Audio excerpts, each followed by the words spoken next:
We are live and we are back. Let's go. I'm Cory. I'm Jordan. And this is the Cordan in Full Effect podcast, and we are back. Like we never left. We are back like we never left, but we did leave. We was gone 2 weeks hiatus. Whole weeks. However, for those of you who are watching this on YouTube, you might see something different. Yeah. What's different, Jordan? Look, we in the new house. We're Jordan is speaking out. Let's go. No soundboard. We're here to go to claps. Hey. Give a round of applause. Yeah, so. Thank you. Construction the last 2 weeks. The first step, they didn't get a new house built, but we had to. We were recording at their apartment, so we had to move. We literally, we had to help them move. So. we had to move, and then we had to move. Yeah, we had to move as a podcast, and then obviously we had to help them move into the house. So that's why we were gone the last 2 weeks. So no apologies for that. I mean, we let y'all know ahead of time, and we said it was coming up, right? Do we apologize for moving? Nah, Getting used to now. We upgrading this lifestyle. We're sorry for not posting, but we're not sorry for having to move. Exactly. Right, so that's good. All the other construction that we're going to have to do, it should not delay us posting. Keyword it should, but we're gonna make it happen. Y'all lived through the pandemic. Hey, I'd be damned to make a guarantee.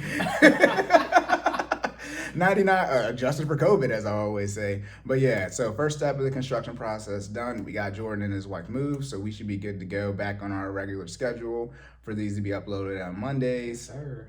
And same as YouTube as well. So that's all good and ready to go.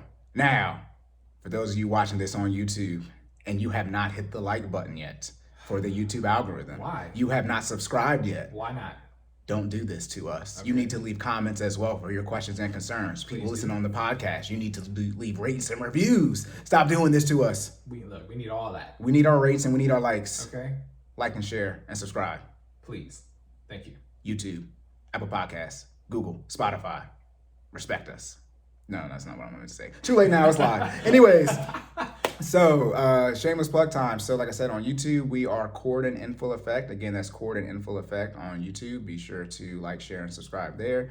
And you can follow me at sideline_Cory. Again, that's sideline_Cory. You can follow Jordan at Stop Stalling J. That is STOPSTALLINGJAY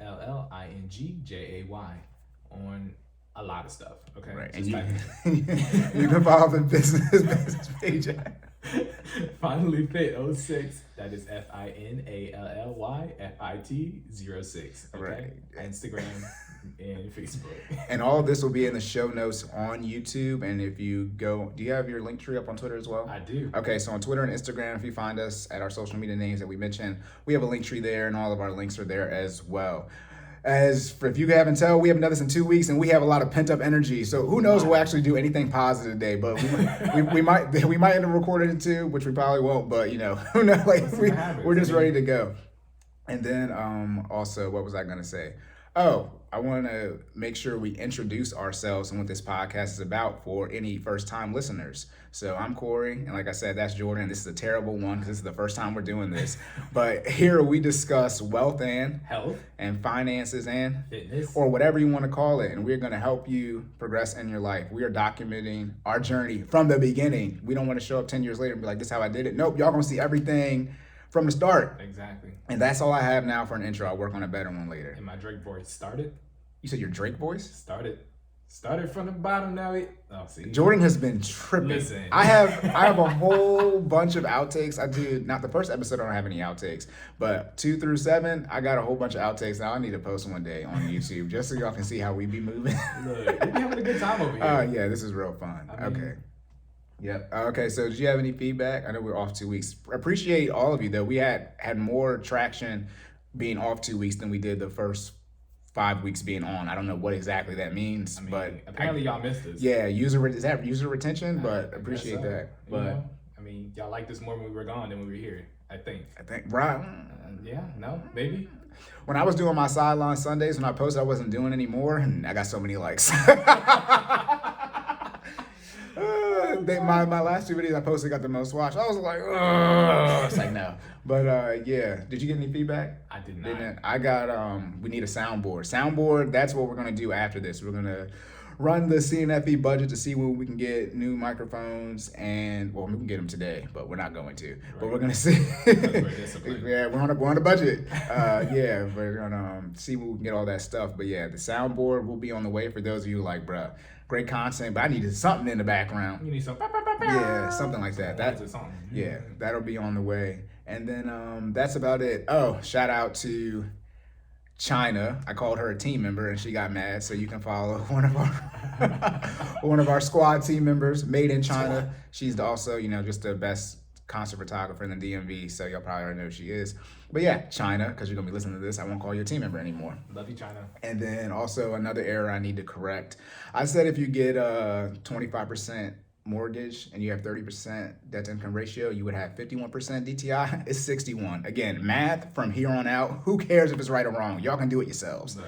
But yeah, I tried. But I just be nodding in agreement. I know Jordan doesn't help. He doesn't help. The only time you help, I guess because it's doing the finance. On the fitness stuff, you corrected me when I was talking about dieting and like 2,000 calories versus 1,500 or 500. What am I this mean, Cory? That's still math. I mean, look, what am I this mean? It's the math. No, see, we're not doing this. The math is all the same. Oh my goodness. But yeah, so any math that's wrong, don't talk to me about it. I really don't care. So yeah, that's it. All right, boom. Now it's time for the questions. So like I said, we were gone for 2 weeks. So again, for new listeners, first segment is going to be fitness questions, and then the second segment is going to be finance questions. You guys can ask those questions in comments on any of our posts, YouTube, all that stuff, Instagram, Twitter. We will do our best to answer your questions on the very next podcast after you ask your questions. So up first for the first fitness question. When should you start seeing progress? Because we talk about beginner stuff, right? Working out. But when should you start seeing cardio progress? And when should you start seeing strength progress? And what does that actually look like? Okay, so first off, good question. Yeah. I know. I had 2 weeks. I mean, so I've been marinating. Okay. So progress is actually relative to the person who is implementing their fitness journey, right? So when you're talking about measuring progress, based off of your current fitness level, progress could actually be different, right? So if I'm a beginner, progress could just be, attempting to do an exercise that I couldn't do before correctly. Right. If I'm at an advanced level or intermediate level, it could be, something super advanced like running a marathon, right? So again, progress is relative to the person in which it's impacting. So that being said, the first thing that the person has to do is define what their goal is, right? Your fitness journey is based off of your goal. So, we went through that whole SMART process before. We're talking about specifics, measurable, achievable, reward, time. You have to define your goal. Make sure it's measurable, make sure it's achievable, set a reward for when you hit your milestones or your final checkpoint, and set the timeline in which you want to get it done, right? Mm-hmm. So from a progress standpoint, again, define the goal. And then from defining the goal, you want to make sure you define these, like your milestones. And then based off your milestones, I guess that would be how you determine your progress. But just from a pure like cardio, like strength training standpoint, most people, and again, this is a little bit of science, a little bit of my opinion, most people start seeing results around about 2 weeks from a cardio standpoint. From cardio, yeah, okay. And this is losing weight. Okay, losing weight. Losing weight, creating that caloric deficit. And running, you start seeing your results in about 14 days, about 2 weeks. Gaining muscle is probably a little bit more difficult. I mean, and not saying that, both of them are difficult if you've never done it before. But gaining muscle, you got to be a little bit more consistent. You probably got to put that time in a little bit longer to actually start seeing some physical feedback. When you're on your weight loss journey, again, tying back into what I personally went through, when you first start, that first week and you're starting to create that caloric deficit and you're getting into consistently working out, you might have weight fall off. You might lose like 10 pounds in 7 days. Okay. So, everybody goes through that. I call it almost like the roller coaster effect. You tick, tick, tick, tick, tick, you get to the top and, you pause right there and then it drops you down the hill. Yeah. Same thing happens in your fitness journey, right? So you're build up, you're making the decision-making process to actually start. So you get into the top. And once you start, and again, if this is talking about for a weight loss journey, you have the roller coaster effect. You shoot down and you're you might lose 7 pounds a week. Now we've talked about what is sustainable, healthy weight loss, right? Right. It's 1.5 pounds to 2 pounds a week. So what does that tell you for that first week? Yeah. It's not. Outlier. It's not sustainable. Exactly. So, you might lose that 7 pounds, you might lose that 10 pounds. And a lot of people, the problem is they're chasing that first week. Drug, high, addicted. You're chasing that first week. So from a progress standpoint, that is the part where things start getting rough, right? So you're chasing that 7 pound loss, you're chasing that 10 pound loss, and this is where we go back to being disciplined, right? You have to be disciplined in order to know that, one, to realize that A, that's not going to happen every week. 2, that's not sustainable, healthy lifestyle habit. And B, regardless, I'm still going to be happy with the 1 pound loss versus the 7 to 10 pound loss. You see what I'm saying? Right. So definitely make sure you lock in for that and keep going, man. Like progress is progress, and not all progress is going to be scale related progress. I know we talk about this all the time with the Fit Fam, right? Non-scale victories, right? So progress can be measured not only in just weight, but in how you feel, your energy, your consistency. There are visual signs. You might look in the mirror. You might throw some pants on and be 2 inches less in the waist. You know what I mean? Those are the ones that everybody gets excited about. Like, oh, I can fit into the size down. Yeah, congratulations. But you know what I mean? Yeah, congratulations. I mean, woo! Yeah, we're gonna throw you a party, but keep going. You know what I mean?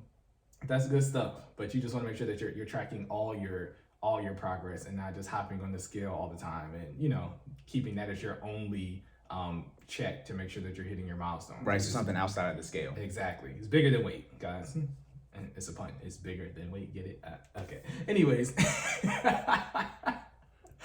YouTube. The only YouTube. You did. I had a nice little don't do that again. It's like bigger than the pun, but then big pun. Like you said, it was a pun too, but big pun. Hey. Bars on deck. That's what my client said yesterday. Hey man, you're the bars on deck. And then I said, remember, one of us wish we had a deck.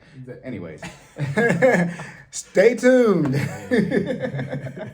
But yeah, okay. So you might have some results in the mirror. Exactly. Right. So yeah, there's said all that to say there's multiple ways to measure progress, right? It's not just the scale. You want to make sure you track your energy within literally same time period, within that 2 weeks, being consistent and putting the time in and the measurable effort, being disciplined. You should start noticing a change in your energy. I can ask you this question because you are part of the Fit family. Okay, here we go. When you started working out, did you notice a change in energy?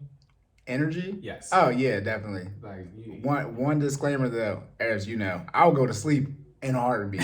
So, but during working out, yeah, I'm back in shape like I was. I'm not back in shape like I was, but as far as about now, I'll be clapping a lot, right, when we'll be working out.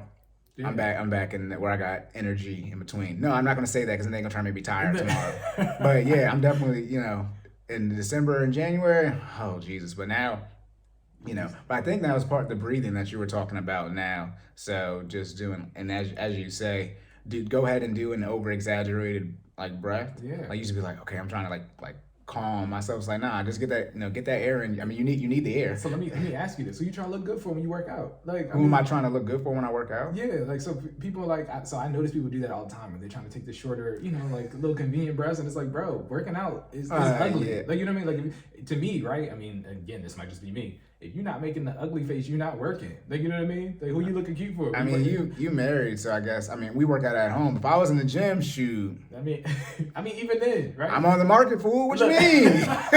Everybody's like, no. I mean, when I work out, I will wear, I usually match just because I only got 5 colors in my combination. Really 3. I got white, black, and gray, and then blue and red. So it's really only 2 colors in there. But no, my clothes be wrinkled. So when I'm working out, nobody. When I'm at the gym, I'm trying not to embarrass myself and because I be by myself. I'm trying to make sure I don't put too much weight, to where I need a spot, but enough weight to look like I know what I'm doing. That's usually when I bench. I remember I used to squat when I would go on base on mead.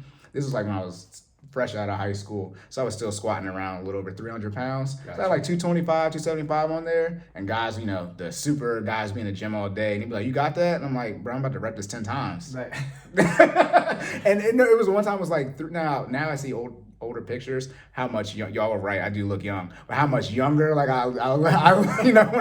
Before I was 19, 20, I was like, okay, I understand why. But it was 3 or 4 dudes sitting there, and I'm like, yeah, I'm about to rep this, and then they looking like, I mean, do y'all want these 45s in the bar? Like, because I need to get by you so I can change the weight. But no, yeah, when you're working out, I mean, you're doing yourself a disservice if you are trying to look cute. I mean, let me be clear. There's nothing wrong with having your coordinated outfits. You know, as ladies, I know y'all be out here with your, your purple leggings. With I got on Nike. I have on Nike. Let me be clear. That's cool too. I'm Nike. I'm Under Armour. I'm Evada. Hey, shout out to Evada. Got my Evada clothes on right now. Right. But you don't necessarily. I mean, you're not trying to look good. Like right. I'm not taking breaths for you. I'm taking breaths so I can breathe before this next exercise. So I don't die. Yeah, exactly. and there's a reason for that, right? Like, I mean, we get to the deeper into the science of breathing and why that matters. But I mean, ultimately, the more you over exaggerate and you get used and control I always tell you guys, control your breathing. Don't let your breathing control you. Mm-hmm. Your body actually requires less breath during the exercise. The more you take it in and start learning to control it. Again on your breaks. Or as you just control it while you're implementing the exercise, right? Your body, your muscles don't need as much oxygen as you get used to doing the exercise. Yeah, and now that we're in the summertime, so I got I'm pretty much Goku when he's on his way to fight Frieza. I got no fan on and I got the window down, so it's hot in my room. So I try to make it as stressful as possible. When you're in the gym, you got the big old all the space, AC on. Nope. When I'm in my room, door closed, which is bad, but door closed, the fans off, and the window down. Make it as hot as possible in there. Hey, we've been through this before too. Hey, so the workouts is practice, right? Right. So the practice should always be harder than the game, right? Right, exactly. And the game is just outside. Like, you know what I mean? Like, well, we got the cicadas now, so are y'all prepping us for the cicadas? No, that isn't. You do not see that anywhere in a disclaimer or any type of subscription. Right. I can have y'all doing exercise to get y'all good at swatting. Anyway, we have to stretch our arms and make sure we don't pull nothing. What was that? Fairly Odd Parents, the guy who always had that bone pop out of his shoulder. You remember that? I was out here like I couldn't look, bro. That happens though. Like if you out of shape, and you try to kill a fly, you might pull something in your shoulder. Muscles be dumb tight. You have not used them in that manner in a long time. So you gotta make sure you again stay stretched, stay flexible, all that good stuff that we were talking about before. Flexibility is the first level of really getting back into working out, right? Because if you have limited range of motion, you're actually not maximizing each repetition when you're doing the workout. So again, stay flexible. That's why I tell y'all again, shout out to the Fit Fam again. Got to make sure you do that yoga. Got to make sure that you're stretching before and post workout. Even on your off days when you're not going hard, you want to make sure you get some yoga in on those days because flexibility is the bottom. It's stability. So you got to make sure you have that range of motion to execute. It's the foundation. Oh, we're back. All right, whatever. Y'all don't listen to enough episodes. What's enough? We don't got that many yet. Anyway, hey, by the quick side note, once we get to 10, I don't know if this guy was lying. We will be in the top 10% or 20%. Most podcasts, half of them don't post every 90 days. So that means they're quote unquote not active. So we're in that. Then most of the podcasts that post 90 days don't even have 10 episodes. Then most podcasts at all don't even have 100. So once we get to 10, hey, look, we're going to be the 1% club. It's like, no. We need to then it's stuck. I don't know that song. I haven't gone on Rap Genius to see what she truly means when she says, because she be dancing, but this is not podcast files. Let me completely stop right there and there. This is a serious episode right now. Okay, so that was more cardio results, right? Talking about breathing. So from a strength standpoint, how do you know when you have made some progress? So again, progress is measured in different ways. So if you are able to do the same weight with increased repetition or with ease, right? That's a quick way to tell that you're making progress in your muscular strength, right? So if I got 135 on the bench, for those that don't lift, that's 2 45-pound plates, okay? And a 45-pound bar. Yes. So you got to make sure, you got that set up straight and you knocking out 10 reps and then, you're doing that, but you're doing that consistently. And when you start getting to that point where that 10 is easy, or, or you can do it, without exerting too much force or pressure, then you start to make a muscular progress. You might be able to upgrade to like 12 reps or 15 reps or even more. You might be able to put additional weight onto the bar, you know what I mean? And still get that 10 reps, right? So that's obvious feedback that you're now, upgrading your muscular strength capacity. Other ways, again, visual feedback. I mean, if you in the mirror, ladies, we be in the mirror. If you in the mirror and you making those biceps flex a little bit and they look a little bigger than they were before, then them curls is working, bruh. You know what I'm saying? Right. Definition. Tone. Exactly. That's the good tone. They don't like my tone, but tone, body tone. I don't care if you like either one of the tones. Yeah, no. But yeah, man, you want to be able to see the progress. See the progress, right? Yeah. That would be because I don't know if you have everybody do it, but just like you're saying, weigh yourself. What is it? Once a week, but then once a month, right? I send y'all the weight progress and then also the body, check-in picture, and that will help y'all too. Take a picture once a month, beginning of the month, end of the month, and then also take photos just so you can see the progression. The progression, obviously, as Jordan said, it won't always be the same. It might be, pretty large in the beginning, depending on what you're trying to do. But, eventually you'll have a year's worth of, pictures, and you can compare, January to December, and you can see that progress. Same thing with finance. It's not the finance section, but for those of y'all who saw my reel, I'll throw up 2 years of finance progress on you, and you can see, your progress. So just starting out, you're not going to have no growth, right? See that those reps is working. Yeah, see the reps are working. It's like, I say compound interest just isn't in money, right? It's outside of that. Sure. And compound interest best friend is time. So in the beginning, you're not going to have any benefit from compound interest. So you have to wait for time to go on so you can see the compound interest add up. That is a shot for those of you who do short-term investing. You invest for compound interest, but if you do short-term investing, you're not getting any compound interest. So then it might not be investing, it might be more speculation and gambling. Leave that for the investing episode, though. Remember, I'm going to give y'all some tidbits for the investing in generational wealth, so I don't keep saying I'll talk about it later.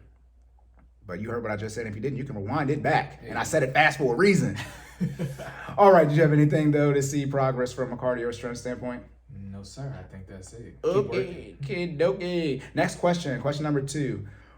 So we now as you see, y'all, we're transitioning, out of the beginner stuff into, more intermediate advanced things. Bottom line, we working. No, that does not mean that investing in generational wealth talk is up next, because it's not. I actually have no idea when it's going to be. I'm just telling you that right now. When it happens, we'll let you know. Yeah, I'll make sure. But okay, so now we already talked about beginner exercises that people can do. But what are some more advanced exercise people can start doing once they actually start getting into shape and actually working out consistently? Okay, good question. So this also applies to the client or customer that you're talking about, right? So okay, adjusted for COVID. Yeah, but I mean, just even advanced, right? So like it starts from measuring your point of fitness, right? So what's advanced for one person may not be advanced for another. You see what I'm saying? Right. If you have no previous experience in any type of fitness journey, and you don't come from an athletic background, you might have never worked out before in your life. And if that's the case, something simple as, walking 10 minutes on a treadmill may be advanced for you, right?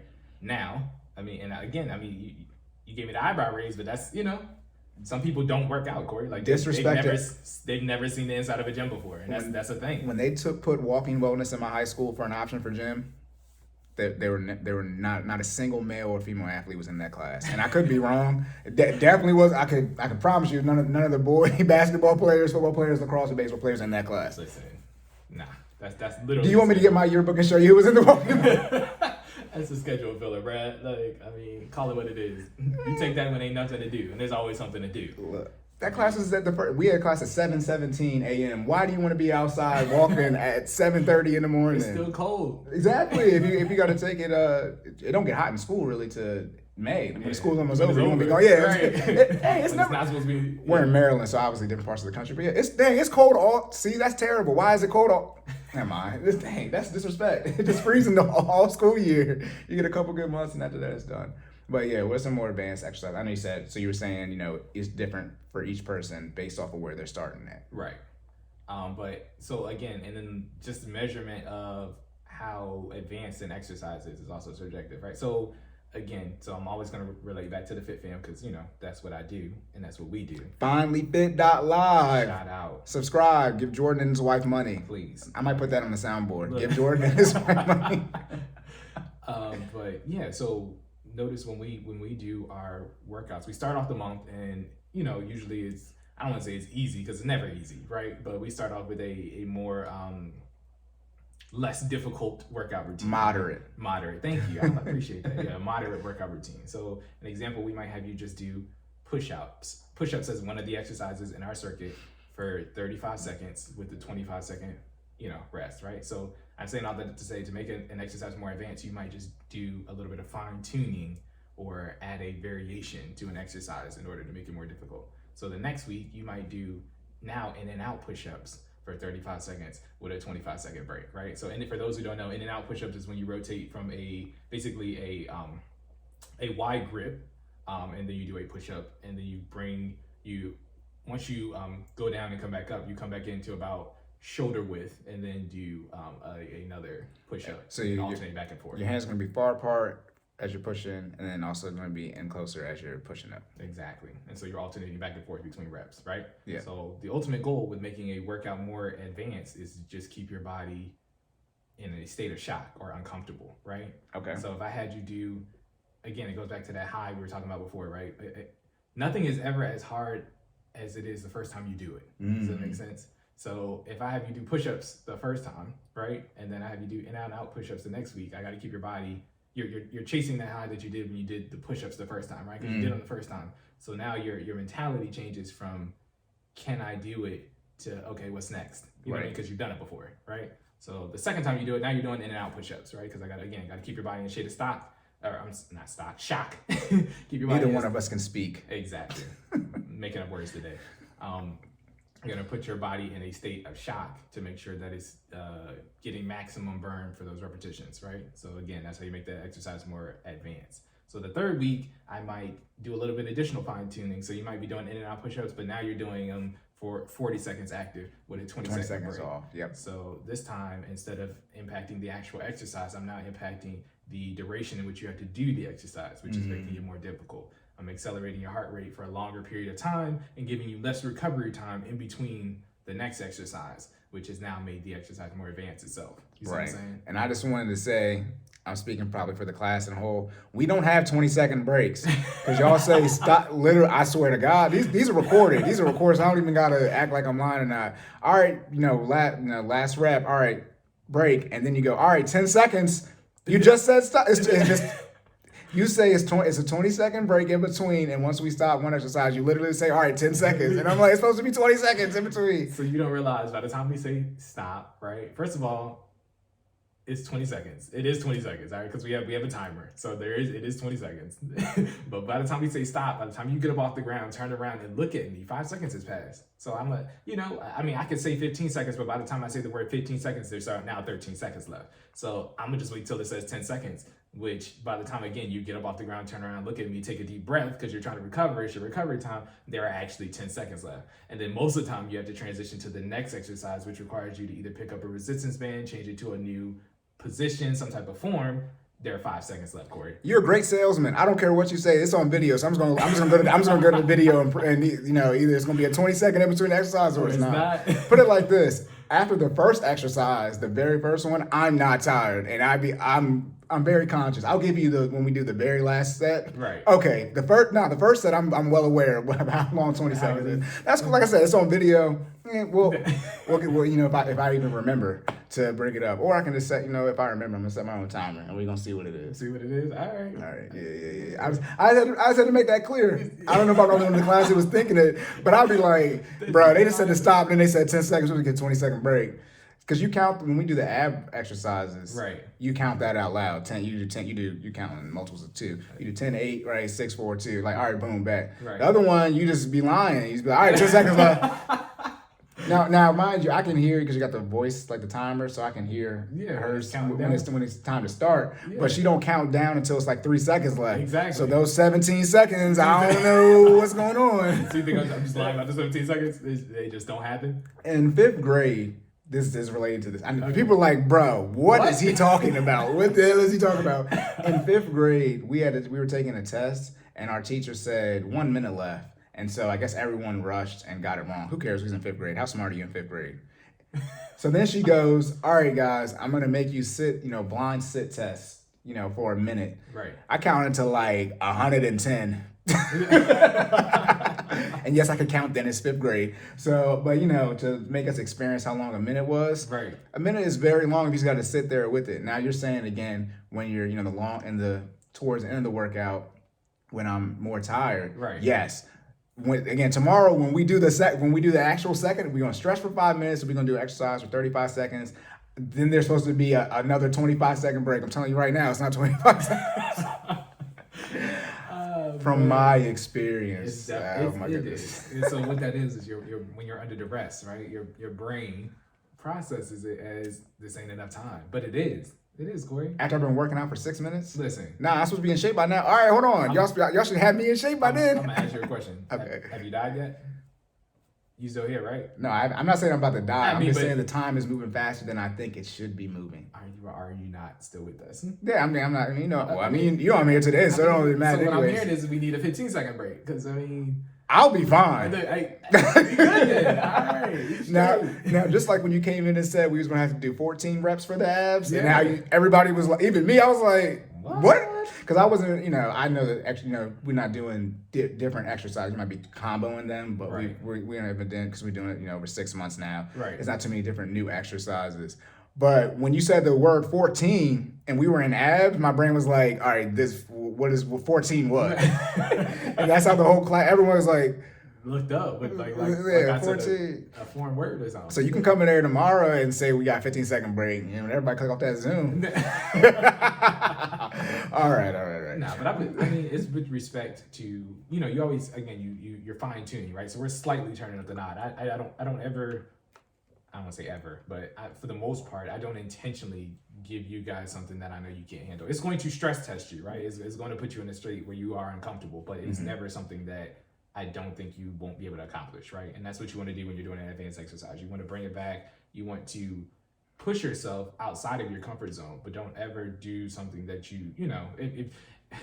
if you were doing, let's do a shoulder press, right? If you're doing a standing shoulder press, right? Your legs give you the ability to create that stability, so then you can use the rest of your body to thrust upward. Again, for those who don't know, a shoulder press, you would take a dumbbell or a resistance band. You're gonna put the weight or resistance next to your head, and you're gonna push up in a slow, controlled fashion, right? So when you do that when you're standing, that would be the beginner version of that exercise, right? Because you have your legs to give you that support. If you really want to isolate that muscle and purely just stress test your shoulders, do it while seated. Sit down with a bar. Do it while seated with a bar, or with dumbbells. I challenge you to not even change the weight, just sit down. Yeah, the same weight. Ooh-wee. Yeah. Hey, hang clean front squat, push press. Look. I'm not gonna say that word. I probably can't say that. That's what I meant to say too. We gotta look at all the there's some words we can't say due to YouTube, jerks. Gotcha. But yeah. Hang clean front squat, push press. The bane of my existence. Hey, I don't know why my shoulders are so weak, but I could hang clean, 200 pounds. Push press, 95, bro. 95. I gotta cut it in half. Isolate that muscle and put that stress on that muscle. So another thing that you can do to make an exercise more advanced is there are different properties to working out, right? So I think I've mentioned these to the Fit Fam before, but one of those things is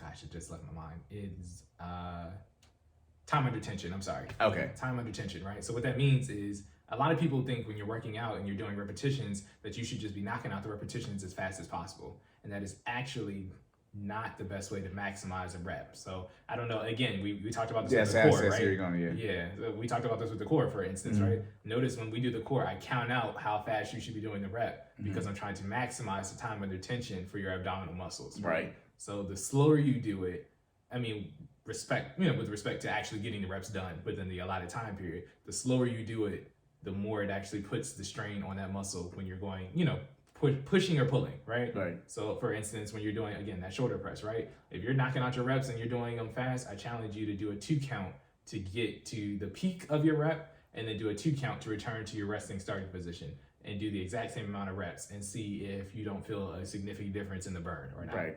It literally makes a difference because you are making your body uncomfortable in an uncomfortable state for a longer period of time, even if you're doing the same amount of reps, right? So going up is 2 seconds, coming down is 2 seconds. You're controlling the weight, right? You're not just using the momentum, using the thrust to get it up there, and then letting gravity take it back down. You're literally stretching out that muscle, you're pushing it up, you're exerting force till you reach a stopping point, and then you're returning back to the original resting position in a slow, controlled manner. Right. So controlling that body weight, controlling the weight, controlling that resistance band will actually maximize each repetition. And then the icing on the cake on top of that is if you're doing time under tension, when you get to the top, if you want to add a little additional difficulty, you can actually flex the muscle that you're working at the peak of that repetition, right? So again, bringing it back to that shoulder press. When I press upward, I'm doing it on a 2 count. When I get to the peak, I'm going to squeeze the bicep and the tricep, and I'm going to come back down on a 2 count under control. You're putting that muscle under duress for a controlled duration. Then you're going up. You're flexing the muscle, so you're expanding it as much as you can. You're bringing it back down in a slow, controlled manner. That is a full repetition. You see what I'm saying? So people like, I'm just gonna do push-ups. Yeah, even with push-ups though. I'm just you slow them things down. You can do in and out. I mean, y'all seen the variation of push-ups? Yeah, the explosive ones. They get crazy. You know what I mean? Yeah, no. See, now with budgeting, when we're getting out of debt, ain't no slow. So that's a complete. Don't say, all right, Cory. Jordan say, go slow and play. Hey, look, we getting out of debt as fast as possible. That's the one thing you want to build. Can't get rich quick. You can get out of debt as quick as possible. Get out of debt quick. Yes. Real quick. Pedal to the metal. Learn what you need to do and do it. Yeah, quick like virgin, embarrassing quick. Y'all got that. Anyway, so can we make that joke? We can make that joke because I didn't. That's the thing. You can say words. So pretty much, I can't say like the N word, but I can say those bad guys in Germany for World War II. It's like what, right? Because it's like oh my goodness. Come on, Alphabet, not Google. Alphabet. Yeah. Looking at you, Alphabet. All right, we're gonna block this whole video. Right. Anyway. Banned. Oh my goodness. But yeah, emergency fund and debt, no slow for that. ASAP, no Rocky, as quick as possible. So So boom, was that good for the ways to make an exercise more advanced as you're transitioning out of that beginner stage? Yeah, so we're just to recap again, relative to the person going through the exercises, you just want to fine tune those exercises, make sure that you fine-tune with a reminder that you are pushing yourself, but don't immediately jump outside your comfort zone or things that you can't do. Like you're making yourself uncomfortable, but at the same time, you don't want to, you've never lifted 300 pounds before. An advanced version of lifting, is not throwing on double the weight that you've been doing for repetitions. All right. Yep. So just keep that in mind. That sounds good. All right. And then now here we go live. I didn't put these questions in order and I should have. Let's go back to the beginning of fitness journey. Okay. Take me back. What are some challenges people may experience when starting their fitness journey? So, just outside of, I got to work out, but what are some things you may encounter as you're like, okay, I want to start working out? What are some demons you got to deal with when it comes to that? Believe it or not, so the first demon that I think everybody deals with is just making up your mind that you actually want to start the process. You know what I mean? Again, I know we talked about the roller coaster effect and getting up to hit that first week where, you kind of get into the swing of things, but that build up is a process in itself. That is a hurdle, right? And a lot of people don't get past that, right? Mm-hmm. They talk themselves out of their fitness journey before they even start. And you gotta make sure that you got to make sure you stay locked in. Like I know we talk about motivated and disciplined, and most people anybody who starts their fitness journey pretty much isn't disciplined, right? Like discipline is earned over time. We talked about the balance of time and effort. That's a bar. Yes. Talked about balance of time and effort, but I had to bring it back for the one time. So you're not disciplined yet, but a lot of the time people are motivated, but sometimes motivated is not enough to overcome the fear of starting your fitness journey, So I would say that's a huge hurdle that I think people encounter. The other thing, again, is just consistency. I think we live in a generation where instant gratification is like a thing, right? Like everybody wants what they want and they want it now. You know what I mean? Like you want muscles, you want them now. I do too. I mean, you want to lose weight? I want to lose it now. I do as well, but unfortunately, that is not how the fitness journey works. It's, again, a balance of time and effort. You got to show up every day. And then when you show up, you got to put the work in. You know what I mean? And then only when you show up every day and put the work in, again, and not every day. I know we're human. We're not robots, okay? But when I say every day, I'm talking about every scheduled day, okay? You got to show up and put the work in, and then you start seeing results. That's how it works. So I would say huge hurdles for people just getting started, staying consistent once you do get started. And then we got to talk about everybody's favorite hurdle, nutrition. Okay. All right, before you get into the nutrition, I talked about that compound interest and you talked about instant gratification. Remember I said compound interest best friend is time, and you said over time you will see the results after you put in the work. But back back to the short-term investing. Ain't no compound interest. Don't get me started on short-term capital gains anyway. But instant gratification. Yeah. That you got, as you work out more, that compound interest or that work you put in will show itself. But that's in due time. Exactly. Is that an old phrase? Is that archaic now? But in due time, you will see the results. So I'm gonna bring it back. But yeah, back to nutrition now. You just got to, I mean, we're going to circle back around to that. I'm going to put the pause on nutrition. You got to put in the work and the time. You got to make it happen, okay? And that becomes it's building up that mindset. A lot of people don't realize that a lot of things, not even just fitness related, I think in finances too, is so I say this all the time. If you get your mind together, your body will follow, right? It's mental. Right. You got to lock in. You got to get your mentality right. Yeah, I say it's 100% mental. I don't even say it's not physical at all. Anything. I say it's all mindset. Right. That's what who have I worked with? I don't know. But as I look at it, I say it's all mental. It's all whether or not you're gonna put your brain to it and do it. I mean, I think for me, not even just being a trainer, but just in general, when I hear people say the word can't. If you say the word can't, so can't is a strong word, guys. If you don't know, can't means you are incapable, right? If you tell me you can't do something, now we have to have a deeper conversation on why you feel like you can't do something. You see what I'm saying? Because can't is incapable. Life and death is in the power of the tongue. Listen. Oh no. I don't know. Are we teetering on the edge of it? Oh my God. Hey, when I told you we had the energy, oh my goodness. So you tell me you can't do something, the first thing I'm gonna ask you is why, right? Because can't and unwilling are two totally different things, right? You know what I mean? Or unable. Thank you. You know what I mean? Like a lot of people are just, so okay, if you, let's bring it back full circle to fitness, right? If you tell me you can't do a squat, I'm gonna ask you why. You may tell me you've tried it before, it makes your back hurt, you know what I mean? I can't do a squat. So now we have to revisit, okay, you said your back hurts, right?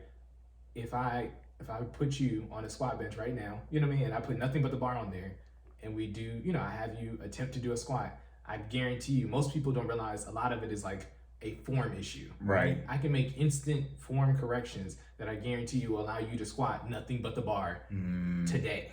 You know what I mean? Free weight, yeah. Exactly. I can't budget. How much do you make? I don't know. Well what do you mean? I'm sorry, what? Right. Well, I found you. You don't got all that. I can't do the budget for you either. To be clear, if you don't tell me how much money you make, I can make it up. Right. I mean, we guessing out here, sure. You know what I mean? And this is why your finances are where they are. I don't know how much money I make. Well, the very first part is putting this income on the paper. Exactly. But yeah, getting that form right for the squat bench. You gotta execute. Execute according to how it's, you know what I mean? You got to have the knowledge, right? And implementing the knowledge in the form and executing in the way that it's supposed to be executed, I guarantee you will be able to do a squat. Now, you know what I mean? Again, you have to work through it. Again, put in the time, put in the work, have the knowledge, have the know-how, and then tell me that you can't do it. Like and the more I start learning about fitness, I've seen some things, man. It's people with, missing ligaments and disabilities that are doing amazing things, right? You can't, and I said the word can't, but you can't tell me that you can't do something. You can use the word can't, but the way you use it. Right. I mean, No, you can't tell them that it can't be done. Exactly. Some of y'all got 6 figures in debt and you have over 6 figures in income and you can't figure out how to pay it off. Somebody got 50K and they got 6 figures in debt and they pay it off. You can't tell me you can't figure it out. Exactly. Lies. See, that's I'm using can't in a positive connotation, like there against you. Nope. See, that's, like I said, show me the budget. Right. Yeah. That's the same thing in fitness. I can't pay it off. Or finances. Yes, you can. Right. You don't want to, or you may not be disciplined enough. Or like most people, I said this today, you're not willing to put in the work for what you want. That's really what it is. Hold on, Cory. We can't fast forward. It's not the finances. I'm just saying. People. Again, I said this, like, there was like some guru, this is like a Pokemon thing, but there'd be some guru thing that would teach you some super move for your starter Pokemon, remember that? Right. So now I apply that to real life. Say there's some guru somewhere in the world, and you go to him and say, I want X, and he would print you out a list. And it'd be just like a video game, RPG. If you do these X amount of things, you will always get this reward. Right. If you had that list, most people would not do the things on the list. This is what you want, and if you do all these things, you will get what you want. Most people aren't willing to put in that work to get what they want. That's the issue. Now, that's not my fault, but it's it's not even putting in the work to get what you want. You can transition that to relationships. Does the person you want you? Like it's not just about you. You gotta be willing to put in the work to actually be in the position to really even, right? They say luck is the combination of hard work and opportunity. Opportunities always exist. Have you been disciplined enough to put in the time and effort for the hard work? Yeah. Whatever. This is not the day. You got to put your repetitions Today's in, not man. the day. Yeah, you got to put your reps. in. Yeah. But we're going to bring it back around. Okay, so the nutrition part. Nutrition. Okay. Yeah, I got you. Thank you. Yeah, I got you. So everybody's favorite hurdle is nutrition, right? Everybody, I want to go out to eat for dinner and lunch. Episode 5. And breakfast. Jessica, episode 5. Jessica, episode 5. Shout out to Jessica. Jessica. I really hope we got a follower named Jessica too. I mean, Jessica, we love you. One of my friends, his sister's name is Jessica. So thank you for listening. Worst case scenario, it's her. Okay. I've known her since middle school though, so it's all good. So she cool with it? No, she's a hothead. So no, she might be might be an issue, but I'm saying we're good though. Nah, Jessica knows I love her. She's cool. But that nutrition, man, nutrition is important. You can't in a positive manner, but you can't tell me that you're eating out 3 times and you're still trying to hit your goal. You're not putting in the work, and work it's not just in the gym. It's in your bowl. It's on your plate. That's character.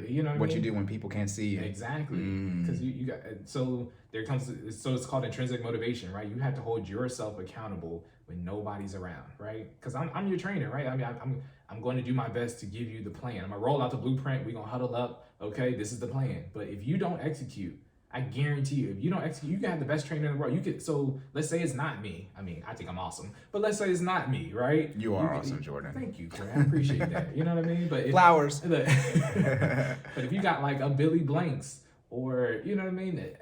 Billy Blanks is a Tybo guy. For people who don't know, you guys know what Tybo is? All the black people know who Billy Blanks is. I'm saying VHS. I know your mom and dad had all of the videos. Mine did. Didn't use a damn one. Tybo was the thing. Everybody bought one. Yeah, that's what I'm saying. Everybody had one. Right. What's the lady that works out? That doesn't narrow it down. Let me disregard that. Oh my goodness. I mean, Billy Blanks. Okay, so more recent one, Sean T. Insanity P90X. If you have a Billy Blanks or Sean T. and they roll out the blueprint and they give you the plan, but you aren't in a position to receive it and execute, I mean, good luck. I mean, what do you want us to tell you? You're not. The hurdle is you. You know what I mean? You are your own hurdle. The hurdle is you. Okay. I'm glad we got these recorded. Look. Boy, this is all flames. The hurdle is you. This is cut it. Yeah. Wait, I shouldn't be talking now, so I can edit it. But cut. Boom. The hurdle is you. That's what I'm saying. Woo. I mean, you got to be locked in. You got to have a willingness to learn. Okay. You got to be willing to listen to the plan and trust that the person that you've now deemed your trainer, or somebody who's leading you to through your fitness journey to be knowledgeable enough to get you where you need to go, right? Like when I'm out here I'm putting in my reps. I'm saying, like, I mean, I know I'm kind of getting off on the side tangent. Oh, that's all I do, so feel free. Got you. So I mean, to be a leader in a specific area, leading is the process of taking a group of people through an area of change, right? Okay. And the only way you can technically lead is you have to live it, right? Like you by definition, to be a leader, I have to have gone through change, right? Because I can't take you through something that I haven't been through yourself. Been through myself. I have to put the reps in. It's literally, I mean, taking it back to the classic phrase, practice what you preach, right? If I'm a trainer, I have to put the reps. You got to be in shape. Yeah, I've never known anybody to be with a trainer who's out of shape, or who's overweight. You don't want a tattoo artist who has no tattoos. I've never seen that. That's the classic example. Never seen that. You know what I mean? And if they are, I mean, and they just don't want. Shout out to you. You know what I mean? But I've never seen that before. Right. And shout out, by the way, I would assume there is no tattoo artist that doesn't have tattoos. Well, they don't have any clients, should I say? Right. And usually they don't just have tattoos. They like their entire their entire body is covered in tattoos, which is I need you to. So when you put this on my body somewhere, I know that you have done it. You have done it too. Right. Right. We out here putting in the reps, and I mean, shout out to us. I mean, we are doing this so I can guide you accurately, right? Like I had to go through my fitness journey, and I'm still going through it, right? Like I'm not saying it like it doesn't stop. Past 10, it never stops, right? And that's the other thing people. So shout out, bring it back full circle to the hurdle question, right? People think that it's a start and a finish, and it's not. Okay, fitness journey is continuous. Yes, you have a goal, right? You may hit your goal, but there is a maintenance aspect of fitness that a lot of people disregard, and because you disregard it, you have to do the race multiple times, and you don't. Why? Most people can obtain, but the question is, can you maintain? Listen. Most people can get out of that, but can you stay out of it? Oh, Lord, my goodness. Man, where the soundboard at when you need it? The balls will be going to the they be going off right now. Yep. That's crazy. Oh, like, man. you know, like it's literally like an equation. It's math, right? If 2 + 3 = 5, I'm gonna throw out some numbers, I'm gonna get them right. If 2 + 3 = 5, okay, and 5 is the goal, you know what I mean? Why would you think doing something other than 2 + 3 is going to yield 5? You know what I mean? 4 + 1, Jordan. Yeah, I mean, I just had to make sure to cover on some type of basis. I just had to make sure. Because we've been talking about this. Can we add? I don't know. They just said 2 + 3. You can only get it that one. I bet they was waiting as soon as when they listened, like 2 + 3. Oh, he about to say 7. What's 9 + 10? 21? Right. Okay. You're trying to get to a certain particular point. You're not doing what's required to get there. Exactly. And why would you think you could get there? Right. And then why would you when you get there not do what is necessary to stay there? Like I mean, you know what I mean? You don't put in all these reps. I know for a fact I don't do what I do every day to have to do it again. You know what I mean? Like to start over. I'm not starting over. You know what I mean? We might go up, we might get better. I might add something to it, you know, we might take it to the next level. But I'm not starting over. You know what I mean? And if you one of my clients, I'm gonna do everything in my power to make sure you're not starting over either. Because my goal, again, for me to be a successful trainer is to give you, not only to get you to your goal, but to create sustainable, healthy lifestyle habits. If I don't suit you to have the tools to maintain the goal that you're trying to get, then I haven't taught you, you know what I mean? I haven't trained you, you know what I mean? That's where we at today. Well, you gotta lock in. You know what I mean? When I say lock in, we talking about for the full haul. We gonna get you started, we gonna get you there, and we gonna keep you there. You know what I'm saying? Hey, look. I told Jordan and his wife, I don't know if they noticed, but their energy been way up since they moved in the house. Listen. This man, look, why do we even need it? Hey, dude, now I have to follow this. This man is on 10. Hey, my goodness, my man is in ultra instinct mode. He beat Jiren. Oh my goodness. Now he go get a Super Saiyan. He beat Broly. Is it Broly or Brawly? I don't know. I never remember which one. I like Brawly, but it's whatever. Hey, you know what I mean? Look. Thank God y'all can rewind this back. If this was one take live and you couldn't play back what Jordan just said, woo-wee. Listen, the hurdle is you. Don't be your biggest hurdle. Like, you know, be receptive, be willing to listen, be willing to execute, be disciplined. Yeah. Okay? Yeah. We in here, we working. Yeah. But you gotta work. You know what I mean? Again, I'm gonna give you the blueprint. You know, Cory gonna give you the budget. You know what I mean? Yeah, I'm gonna have your joint. I'm gonna reverse engineer your death. I'm blood. Jordan, no, look.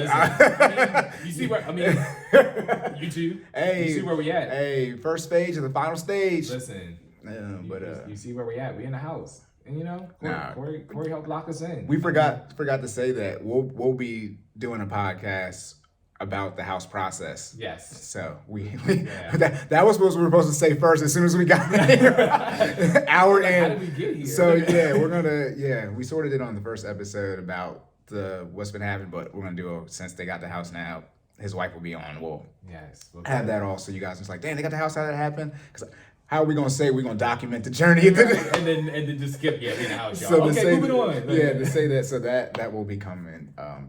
But yeah, that's look, Jordan was in full because don't let the hurdle you do the hurdle. Don't let the hurdle be you. That life and death is in the power of the tongue. Y'all be that's what you're talking about saying can't. Y'all be speaking it over yourselves. That's what Kanye said. Kanye got caught up on paraphrasing, but you keep saying you the slave, and then then you shall be the slave. That's what I be saying now. I'm the best. Listen, we doing it. How long has DJ Khaled been saying we the best? And now where's he at? Where's he at? Don't miss. He don't miss, and he keeps saying it. Everybody Right. Life and death is in the power of the tongue. Right. People be saying speaking into existence, manifesting, but don't forget, Faith without works is dead. And that's where the discipline comes in, the time and effort. Ooh, man, look, I'm gonna have to get some more Bible verses. I can't wait till my man come on here so I can verify. I gotta verify all my verses. That's how I'm make sure I'm on my P's and Q's. I gotta have someone in the church to make sure y'all know I'm not lying about the verses in the Bible. Y'all can easily go quote. That's how much I'm gonna have my facts checked. We're gonna have the person on here, but I mean, shout out to Bibles that y'all should have. Yeah. For those of you that are religious, more of you are spiritual. Word to your zodiac sign, Gemini season right now. I think it's Gemini. It's about to be at least. Yeah. But yeah, it was Taurus. Yeah, it's coming up on it if it's not already. What's before? Was it Cancer? We just came out of Cancer season. But yep. Okay. Boom. Woo. Look.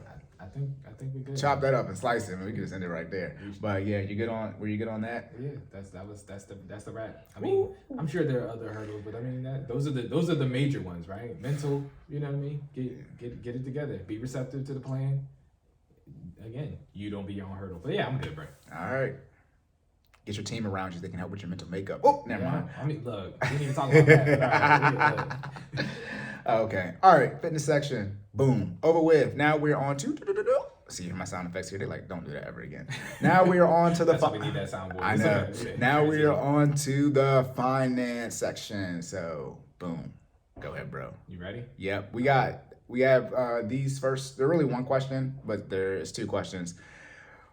Got them from one of our listeners. So shout out to you, bro. First question.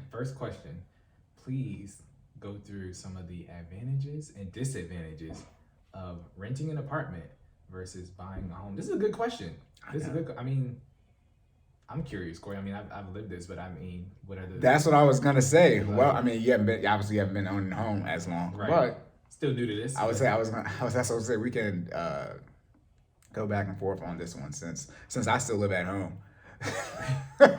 But there are 4 different parts of this question, right? Advantages and disadvantages of renting like an apartment versus buying a home. So you can either obviously own a home, right? Like Jordan and his wife do now. You could be renting like they used to 2 weeks ago. Yep. Or you technically still in the lease, I think, actually.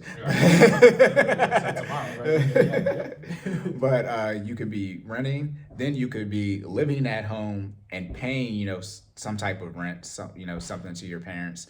Or the best case financially, living at home and no bills. Hey. Okay. So what's the advantage of living at home and not having, let's say you don't have any bills? You don't have any bills. I mean, you got more money, Brad. No, but seriously though, that's when, again, you have to have your goals. We touched on episode 4, what you should be looking at when you're trying to make a home purchase. Well, we could say, what's the advantage of, renting, disadvantage versus buying a home? If you have debt and you can live at home and you don't have to pay anything financially, I would get out of that debt as fast as possible, because a disadvantage to renting and buying is being in debt. See, what a lot of people don't want to admit is that debt is the same thing as risk. So the more risk you have is the same thing as, the more debt you have, the more risk you have by definition. That doesn't mean you can't handle the risk or the debt, right? Or you shouldn't be in it. But the more debt you have, the more at risk you are from a financial standpoint. So when you first move out on your own or first buy a home, I would recommend, and my first plan of action when I'm coaching people, is to get out of all the debt. Okay, so like if you're going to buy a home, what's the disadvantage of buying a home versus renting? Well, you have to pay for all the maintenance. Yes. Right? And when you're renting, that's the advantage of that. You don't have to pay, well, you shouldn't. If you're in an apartment, you won't. But if you're renting a home, that could all vary. But if you're in an apartment, when anything breaks, you just call somebody and they come fix it. Listen, and you don't pay for it. I've been in a home for 7 days. Okay. Stuff is already messing up. Is stuff already breaking? Stuff is breaking. I didn't change 3 lights. I didn't switched out 2 door locks. I painted. You know what I mean? These are things that were phone calls when you were in an apartment complex. Oh my goodness. You make a phone call, or you fill out now we got apps and stuff, right? So you fill out the ticket and they come fix it. You know, usually, depending on your apartment complex, the time can vary, but 24 to 72 hours, depending on, how many people got an issue and the size of the complex and the size of maintenance, right? But in the issue itself. Right. Yeah, man. I'm not going front. Don't get me wrong. That's the best part of renting. Yes. No, without question. I was about to say. Now, I'm not trading my home ownership for that. Yeah, but no maintenance. Listen, That was nice. I'm talking about anything from a light bulb to a, you know what I mean? Your light go out. Y'all never even pay for the lights? No. Wow. I call. Listen. Wow. I filled out a maintenance request for light bulbs. For light bulbs. Wow. And they came and changed them. That's probably, and honestly, they don't want y'all breaking the light, like the fixtures. So exactly. Wow. I mean, look. So that clear cut advantage from a financial standpoint. One disadvantage of renting versus owning an advantage when you own your home.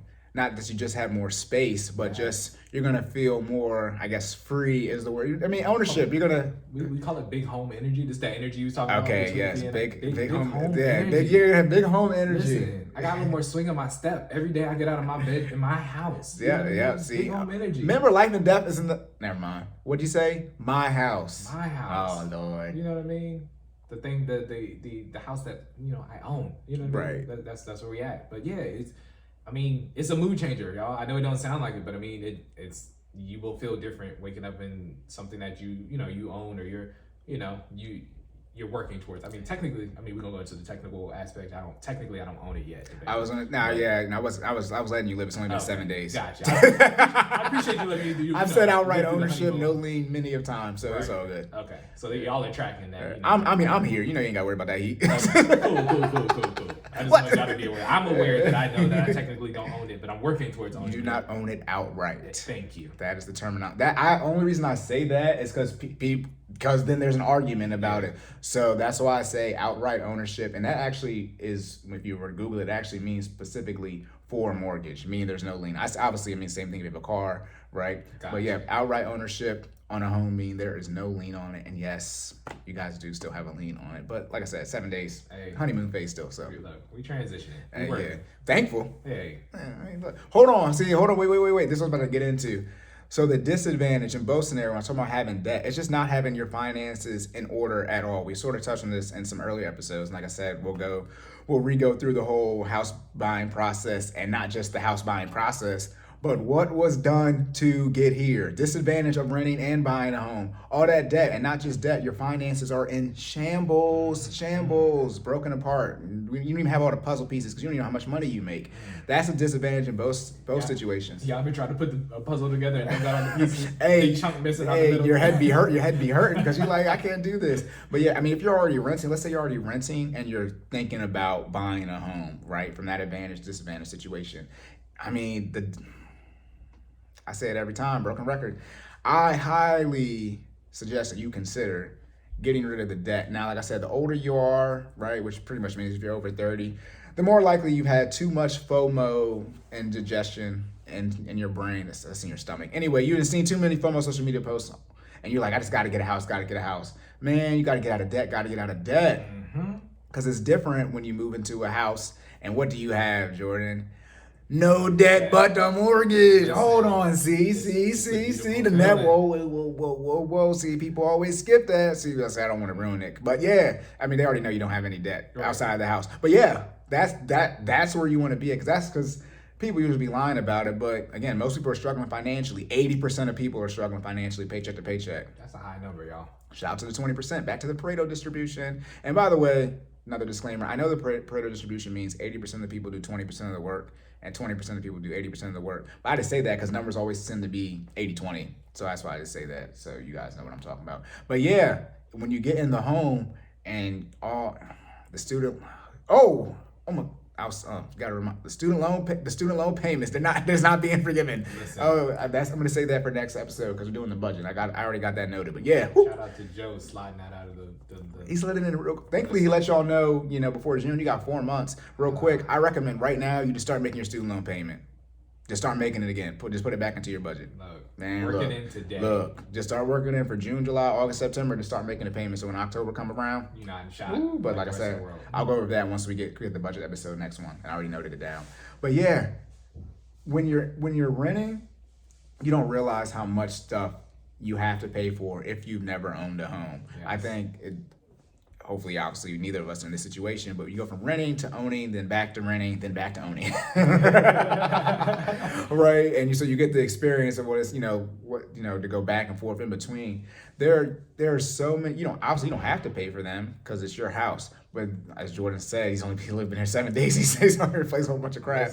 You'd be stuff just pop up. I mean, right. It's up to you to determine whether you're going to fix it or not, prioritizing where it ranks. And even when they're in the situation where they can't quote unquote pay for it right away, it's like, I mean, something just broke yesterday. Right, we're going to keep on fixing stuff. So that's really the disadvantage that people truly don't see when they're looking to buy. I'm talking about a primary residence. Don't even get me started on rental property and all the maintenance and talking about the delta, whether or not you're making money or not making money. But people just don't realize how much the maintenance is when they're buying a home. The car is the perfect example because everybody has already gone through this. You're 13, 14. Yeah, I'm gonna have money for gas. I'm gonna have money for car insurance. The maintenance on the freaking car is stupid, and it's crazy. And it's the same thing on a house, but it's 10x. Pretty much everything on a house. The big issues, $500 hopefully, but it's probably gonna be $1,000 plus. Yeah. I mean, your exuberator carburetor go out. 1, 2, 3, 4. Not 1, not 2, not 5. Not LeBron. I mean, in a house, $1,000, $2,000 to fix something. Yeah. That's just what it costs. Obviously, relative to where you live at and the size of your house. But the bigger house you got, the more it's gonna cost to fix the stuff. I mean, again, we haven't had too many major repairs in our 7 days, but I mean, I would say 1K is probably like the base increment now on a house. You know what I mean? On a house repair now, it's like you don't got $1,000. Right. You in trouble. Right. It sounds like it's not getting fixed. You know what I mean? Like you got it. That's and then from there you're scaling up. Don't let an HVAC go out. I mean, 3, 4, 5 again. And then also too, it depends, but some of you are renting and you don't pay for water, electricity, gas, whatever is set up for your apartment. Mm-hmm. Have you ever tried to heat a house? You ever try to cool off a house? Hundreds of dollars. Obviously, depending again where you live in Texas, they can't handle the cold. My bad, that's disrespectful. But electricity bills, depending on how your HVAC is set up, can be $300, $400, $500. And now you're gonna be one of these people. Nah, we don't got the vent's not open down here. Right. Oh my goodness, that's how my brother is. He only has because it's just him and his girlfriend, so they're not obviously in all the rooms in his house, but so just his room and then like the living room, that's the only place the vents are open. Everywhere else you get no heat, no air. Don't be surprised if fall come around and we walk around in hoodies, okay? Right. We saving what we can. Yeah, Chris Rock, Chris Rock dad on Everybody Hates Chris. Like, look, Terry Crews. Can we say Terry? He got canceled. Anyways, but look, man, don't open the refrigerator. You know what's in there already. Right. You open it and the light come on, you run up the electricity bill. Right, you start counting these pennies. And that's probably not people like, that's not a real comparison of renting versus like buying a home. It is. That's what that's what people don't understand. You've been lied to. You've been lied to so much. That's the issue. You have to have your finances in order. Now, again, some of you aren't in the position where you're fortunate enough to stay at home. So then, you have to go and rent somewhere, or you're paying rent at home and your parents charging you like over $1,000. You might as well just go rent. Most people aren't in that situation, but for those that are, you want to rent the safest place possible from a neighborhood perspective, and then the cheapest place, right? Mm-hmm. Make sure you're safe. You don't want to come out in your car on bricks, but you want to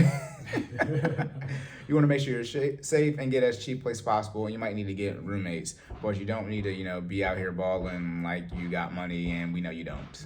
Right. So you don't want to do that. And then same thing again when you buy a home and you have all this debt, you're just such added disadvantage. Yes.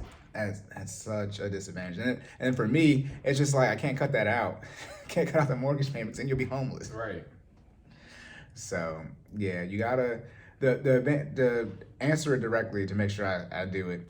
The advantage of renting versus owning a home is you usually don't have to pay for the maintenance, and it's not cheaper, but rent usually goes up. But you net wise in the short term usually pay less for renting than you do versus owning a home. So that's obviously a disadvantage for owning a home. The advantage for owning a home versus renting, so just to play devil's advocate, that it also depends on the size of the home you buy. The rent. So okay, depending on Same area, obviously, have to be in the same area, so they're comparable. Right, same area. Yeah, you can't just like the house you bought versus where I live at. You can't. The rent, my rent's gonna. Down there. Yeah, I'm gonna say when I move out, my rent's gonna be significantly more than Jordan's rent for his apartment. Gotcha. And I'm gonna have less, only one room and he had two. I would say I think the difference overall is from our renting standpoint. If we were to get this, I mean, and we can talk, difference of years of mortgages later. But if you get it on a 30-year, it was. Yeah, by the way, it's a 30-year comparison for rent, not a 15-year. To be clear, yeah, it's not a 15-year comparison. 15 years more. The comparison for rents and mortgages is if you get a 30-year mortgage, that's going to be relatively the rent in that area. Right. Yeah. So on the 30-year, I mean, we're talking about maybe like a $200 difference. It wasn't too bad, you know what I mean? Right. So. But that's what I was going to say. The advantage of owning a home is, unlike rent, which is subject to change, as long as you don't get an adjustable rate mortgage. No arms. No arms. Do not get adjustable rate mortgage. As long as you get a fixed rate, your mortgage payment, whether you get a 15, 30, 10, whatever, will be the same every month. So that helps stabilize your budget. And again, as the cost of living goes up, you will still have the same payment for your mortgage when it comes to wherever you're living at. So that's the advantage of owning a home versus renting. And obviously, you get the equity right in the property. You can rent it out. You can do whatever you want relative to if you have HOA, homeowner association in the neighborhood you live in. You can do whatever you want to your house. Renting, it all depends on what they say, because you don't have any ownership in it. In your house, you do have ownership. Right. But when you're renting, it's rent, so you don't have any ownership. Some places, some apartments do let you paint, or if you rent a house, they will let you do some changes, but most places, they don't let you do anything. Right. So that's the advantage of owning a home. You get that fixed payment as long as you get a fixed rate and not an adjustable rate mortgage, an ARM. And then you also are obviously able to build equity in the house, sell the house, rent it out. And now you can be an owner, and now you can be collecting rent from it, right? So you get all those benefits of actually having home ownership, because now you have an asset. Yeah. That's your investment every month. Assets. Yes. Yay for appreciating assets. So that's the advantage and disadvantage comparison. So second question was sort of like the same for the first one. I guess I kind of already did this. So I was about to say, second question is kind of a tangent, I guess, off of the first question. And so we've already compared the advantages and disadvantages of buying a home. So keeping that in mind, what are the advantages and disadvantages of a rental property? Yeah, so if you have a rental property or if you just own a home, well, back to the maintenance. At least you know what's going on in the house. Hopefully, but if you're renting it, security deposit. Yeah, the maintenance it's not even that the maintenance is more, because it is what it is. But now you got to have the maintenance people online, or for them to call. You're paying to fix that. I mean, if you want, you're real good, you can have some type of deal where you make them fix it, but people probably aren't going to rent your house out if they got to pay for the maintenance in it. Yeah. But yeah, when you're renting a property, obviously you have to pay for all that extra maintenance. Because again, the one thing with a rental property, you have a house too, or you could be renting. I know some people that rent and then have, they're in an apartment and then they have a home that they own that they're renting out to people. Right. But most people have their primary residence, and then they also have, 1+ rental properties. Man, that's a lot of money coming out of your budget. And again, as always, back to the debt. Lord have mercy. Your income you got to be well in the 24 and 32% tax bracket if you're going to keep debt and have rental properties. For single people, that's $150, $160 plus, and for married people, that's essentially $200K plus. If you're not around that, and you got debt, like you got student loan debt, and you got credit card debt, and you got car loans, and you got a primary residence, and you got a rental property, that's what I'm saying. People won't do the budget with me. He said and way too many times. Okay? You got to get rid of some of the. You have student. I mean, this thing again. I said before, you're married, you have 2 student loans, and you have 2 car loans, and the average person has 4 credit cards. So married, you have 8 credit cards. Jeez. Or is it 2? It might be 2 and 4 and 4, but whatever, right? But you got car loans, student loans, credit cards. Then you have a mortgage payment, and you got your rental property payment or payments. Now, again, obviously, you're not gonna. Well, hopefully, you're renting the house. If it's $1,000 your mortgage payment, you're gonna obviously rent it out for at least $1,000, right? But at the end of the day, when you have debt on it, that spread on how much you're making, when you're talking about, even though you can write off, things you do, depreciation on the house, et cetera. Say you're renting the house out for $1,200, you're making quote unquote $200 net. That's $2,400 a year. talking about risk tolerance. Right. but I mean, that's getting eaten up in maintenance costs alone. Right. And then obviously these are big numbers just to make it simple. But say the HVAC system goes out there. You say the heat goes out. That's $3,000. But you're only going to make $2,400 you off the property. So 3,000 minus 2,400 is 600. So you had a loss that year for $600. Right. Then how long is it going to take you to make that money back? Like the $3,000 for the heat system. Versus you don't have now this is renting a property assuming you have a lien on it, right? You have a mortgage on it. If you don't and you're renting out for $1,200, you're making $1,200 a month. All right, that's $12,000. That's $14,000 a year, $14,400 a year. Okay, and then when obviously you deduct, taxes, if you're have a property manager, the maintenance out of that $3,000, right? That's $11,400. You start deducting things out, then you got some money, left over.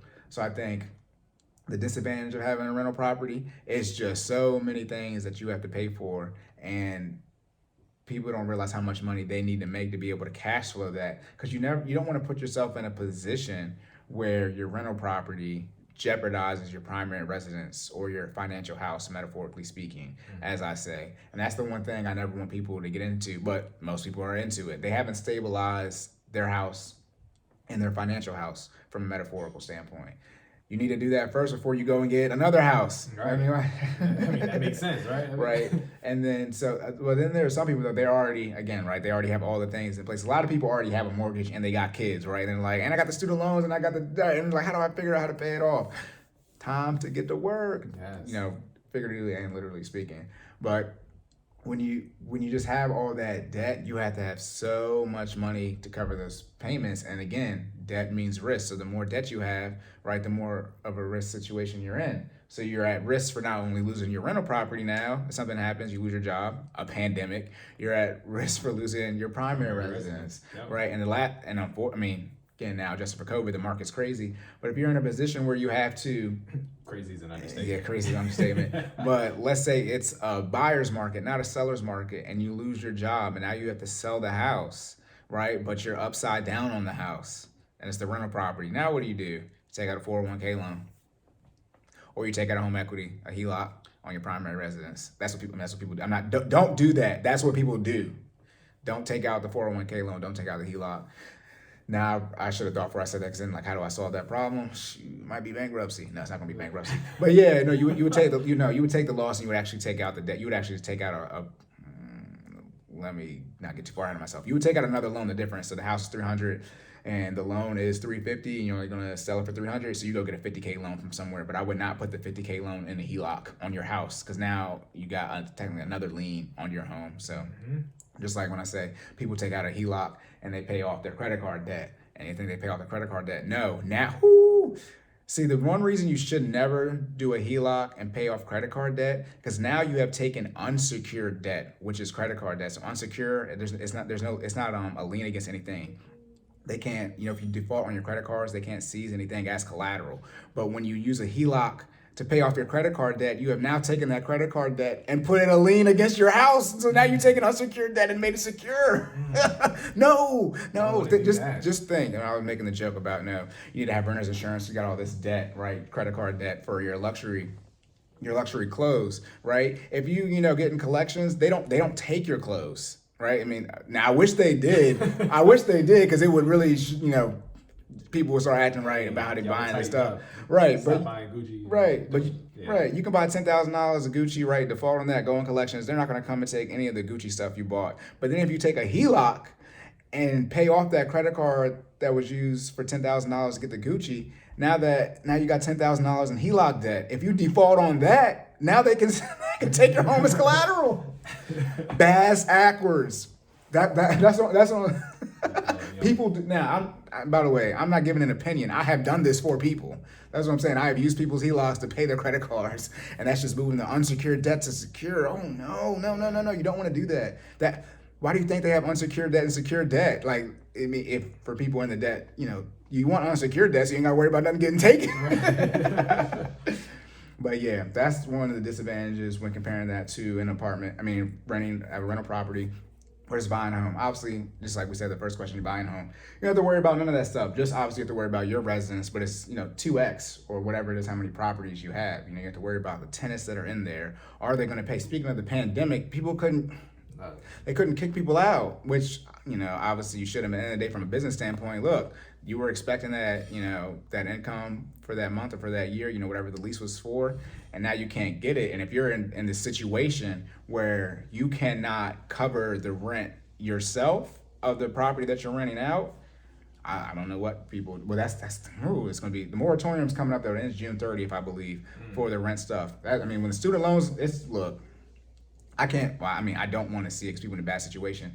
But when the student loans and the rents, when we get back to pre-COVID financial situation, But yeah, if you're real quick, guys. Yeah, if you go get a rental property and you can't afford $1,000 payment out of your income, but you're going to use the renters, what they pay you to pay the mortgage payment, and then the pandemic happens.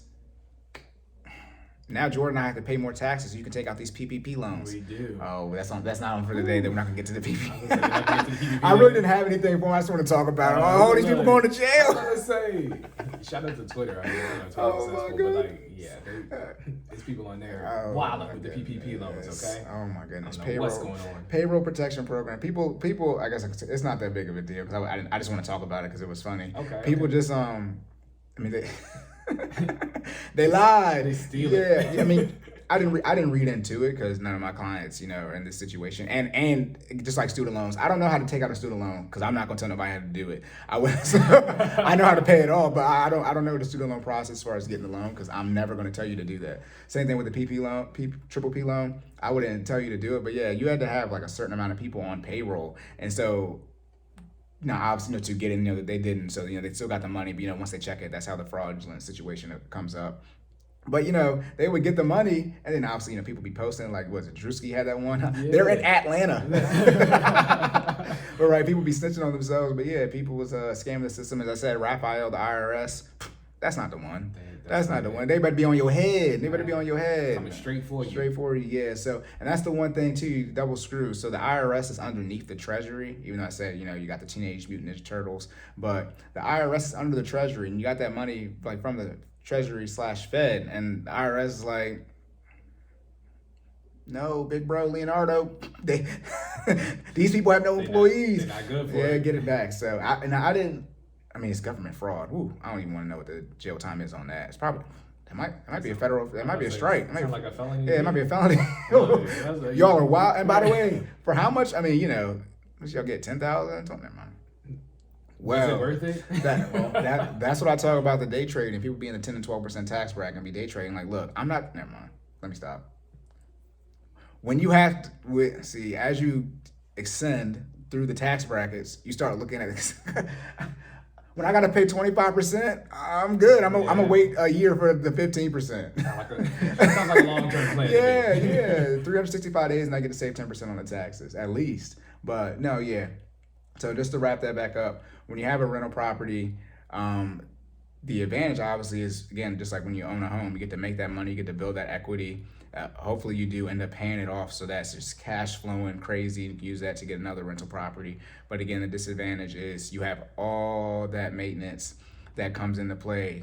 A pandemic could happen where your renters can't pay you and you can't kick them out due to the government laws that end up coming about. Then on top of that, just not even the maintenance when a renter moves out, if you have carpet, if they have animals, all those type of things, you have to redo all of that, when people move out. Or you end up getting a bad renter, not that they don't pay you, but might get a criminal. Someone might be on a registry. That happened to my man. It actually benefited him because they didn't do they messed up on the background check. But you might end up getting somebody who's on a registry list, not a gift registry, you know what I'm talking about. I don't know if I can say the word, but he's the other register. Right, and then it's like, that can, decrease that's public information, so that can, decrease the value of the property. Obviously, if you end up selling that home or renting it out, they're going to see that, right? Sort of like a Carfax, right? They're going to see that this person just lives here. So all those type of things come into play. Versus if you just, buy a home, you only have one real estate property. That's all you, and then you just got that, obviously you have the maintenance regardless, but you don't have to worry about all that stuff. And as I say, most people shouldn't even get into real estate because that's just not for you. Some people are all down for real estate, but it's okay just to have, your primary residence and you make your millions of dollars in another asset class. Right. I know everybody wants to say, yeah, I got all these rental properties. No, you're broke. I think a lot of people just don't also realize the amount of work, like you just explained, associated with that, right? Like people think, real estate is a thing that we should do because everybody's doing it. It's like, might not be for you, bruh. Like it's okay, Yeah. Spread that, diversify, right? We have not. We haven't even gotten to the asset diversification in our team, which I keep slipping on. I said how many times I've been saying like almost a year now. Yeah, you have to bring up the different like what asset diversification truly is. I'll have to put that for the investing prep that I have to go into that. And that's to eliminate the single point of failure, right? You said what? That's also to eliminate the single point of failure, right? From an asset standpoint? Yeah. Yeah, you want to have multiple streams of income. I call it a tree, but because streams makes more sense, but it's actually a tree. You invest. Here we go. Here goes your 1 minute of investing talk that I didn't say I wasn't going to give. And so you go. All right. So you want to invest in actually one thing. So just like a tree, right? You just keep watering the plant or the root. Invest. And the best example is Bill Gates or Jeff Bezos, who's doing it right now. Bill Gates just had Microsoft and he put everything into that Microsoft. And then, like a tree, he then diversified or branched out into other asset classes, right? So Bill Gates, I think he used to own 40% of Microsoft. Now he owns 1%. Still the majority shareholder, but now he only owns 1% because he had too much of his portfolio in Microsoft. So, he sells some things off and now he's in a whole bunch of different other things. That's what Jeff Bezos is doing right now. He's liquidating his Amazon stock, which is a whole bunch, and he's buying, he's going to other ventures. But then he's doing 2 for 1, Jeff. Shout out to Jeff. Amazon is diversifying in and of itself as a company. And Amazon just bought MGM. Why are they getting casinos and hotels now, right? They're trying to take over the whole world. I mean, I'm not pro breaking people up, but look. Look, Apple and Microsoft are trying to dominate the tech game. Amazon said we're coming for the planet. Yeah. We want all of it. You're right. If he start, I don't know if they're into space, but if he starts getting into space, look, we might. I'm not saying I'm going to be pro breaking them up, but because they already got Whole Foods, right? They already knee deep in tech. They already pissed off FedEx, USPS, and UPS, right? It's like I'm not mad at it though, because I ain't getting my stuff in 2 days. Right, but did you see that they tweeted you back? Did they really? Yeah, Amazon. I don't know if you saw it. Amazon tweeted. Bro, first off, you didn't even tag them. So Amazon, they are scrubbing Twitter hard. They're working. Yeah, but I did not put any ads in there. Yeah, they tagged you though. They forwarded you back. Mint did the same thing too for me when I said why isn't Navy Federal working with Mint? I actually work with. They DM me like I sent them some stuff. Yeah, and they said Navy said they're not sending us their info anymore. No, but yeah, back to Amazon. So not only is Jeff selling his shares because his portfolio's weighted too heavily in Amazon. Look, we rolling on 2 minutes. Oh no, it's good. I was just saying, joking wise. It's too heavy in Amazon. This is tip of the iceberg. Got you. Too much in Amazon. Then Amazon is not just technically they're in the consumer discretionary sector. Now I'm going too much into investing talk, but that's not Cory. Yeah, they deliver stuff. They sell goods and things like that. But obviously they're in the cloud, right? Tech. You got Alexa. All these different type of things. So he's doing 2 for 1, which is just genius. So he's selling it off to go in other ventures for himself, and then the main part of his portfolio is very diversified in of itself. That's why Amazon's over $3,000. But if you can buy a share, I'll get nope. I'm gonna get into ETFs later when we get into investing. But yeah, you can get a third of Amazon for less than $100. But here we go, ETFs, funds all day. But yeah, you want to diversify your assets. Talking about the house standpoint. Yeah, because you don't you want to be able to take a hit when the market downturns. But like I said, if the pandemic happened, and how are you going to pay? You can't kick them out, right? And if you can't pay for the rent, now again, the government did come in with programs to help you, right? They helped your renter by saying you couldn't kick them out, and then they helped you because they knew you didn't have the money. Exactly. They double back. All right. So the question is, how do we fix that? Y'all lucky I'm not in charge. Both of y'all would have been screwed. Hey, I said the top of pandemic, we would have shut down for like 2 months. Yeah, y'all give me the wheel. Jesus take the wheel, Cory take the wheel. All right, so we can get into one more question now. You ready for this next one? Yeah, we can get the next one. So we got another question from an anonymous. It was you. Look, I was gonna say it, man. Oh, my bad. AKA me. So I got one for you. What are the next steps financially after purchasing a house? What are the next steps / priorities after purchasing a home? I told y'all Jordan be getting his financial coaching advice on the podcast. I really like do. he be taking, especially now that my clientele's building. He actually said, "Man, I don't want you." What'd you say? I don't want to share you with nobody else. Look, I would be very clear. I'm selfish when it comes to this stuff and stuff. Like, I mean, don't get me wrong. I want you. I mean, we giving out free game. That's why we got the podcast. I mean, if you listen, you'll catch up. But I mean, at the same time, that's my man. And I mean, we in a house, so it's working. So, I mean, that being said, his time is, I mean, hire Cory. I'm definitely going to plug him. Hire Cory. He does what he's supposed to do. I mean, that's how I got my first client. Thanks to you. Start reposting me more. That's how that came from you. So. Listen, I mean, hire that man. But at the same time, don't take up all his time because I got questions that need to be answered. Yeah, and you know what I'm saying? I be calling, all right? Jordan has the platinum membership, so he can do unscheduled calls. If you don't do the platinum membership, you have to schedule everything with me. So Jordan Jordan called me. You probably know exactly what I'm about to say. Jordan called me one time before I even did the triple S's. I hadn't pooped, showered, or shaved, brushed my teeth, nothing. I ain't gotten to work yet. I was working from home. I was during the pandemic. It was like 8:50. I'm thinking something's wrong. Like, I don't know if I told you, but like I was on the can, like buttoning it, and I was like, dang, like, why is he, like, it must be like, now mind you, I live an hour away, so I'm like, this must be really bad. Hey, I gotta find this question real quick. Okay. Then he was like, oh, my bad. I was like, no, let me write it down so I can, work on it for you throughout the day. Sometimes it just be popping up at the most random times, man. So, at the risk of forgetting them, I'd rather just call and, if you don't answer, it's cool. You know what I mean? But if you do, I'm gonna shoot my shot. You know what I mean? Because I'd rather you have it and, give you that time so we get the response than not ask, right? Yeah, no, this is back to answering the question though. This is actually part of the question. What are the steps? I took this when you're talking about advice for buying a home. Don't already have the home so you can use the advice. What are the next financial steps as priorities after buying a home? No. Before buying a home, what are the steps? See? Okay. And those lead to the steps afterwards, because what you should do, if you work with me, do your best to pay off all the debt. Worst case scenario, if you don't want to pay off the debt, 3 to 6 months of emergency fund. Do not be an insane person like 80% of people in America who are living paycheck to paycheck and buy a house with no emergency fund. You don't want to be house poor. So that would be the step, like right before that, if you're about to buy a home. You have to have an emergency fund. Again, that's saved on top of or over your down payment. So let's say you got $20K for your down payment and $40K for your emergency fund, or vice versa. So you have $60K total saved. Do not move into a house without an emergency fund, at least 3 months of your expenses. See, I'm talking slow now. I know I'll be talking real fast, but I said that very slowly. 3 to 6 months of expenses in your emergency fund before you even buy a home. But yeah, the steps you take after, you're asking me this. Well, you'd be working with me, and we work together to get you to this process, right? So I call it defense and offense. I got this from Dave Ramsey, but I use the same thing too. Sideline Cory, right? Defense and offense. So it's real easy for me to steal. I didn't have to quote him for it. But so for defense, what I recommend is the first thing, right? Building a team, right? Second thing, mental makeup, right? Check that one off. Yeah, you check that off. That's what we're gonna do after. Remember, I said we're gonna do that after this. After we're done recording. But from a financial standpoint, the first thing, budgeting, tracking transactions, but the financial house. So you have to make sure you have that in order. Again, financial house real quick. Groceries, utilities. Utilities is shelter, but shelter is your utilities. And then in this case, your mortgage payment.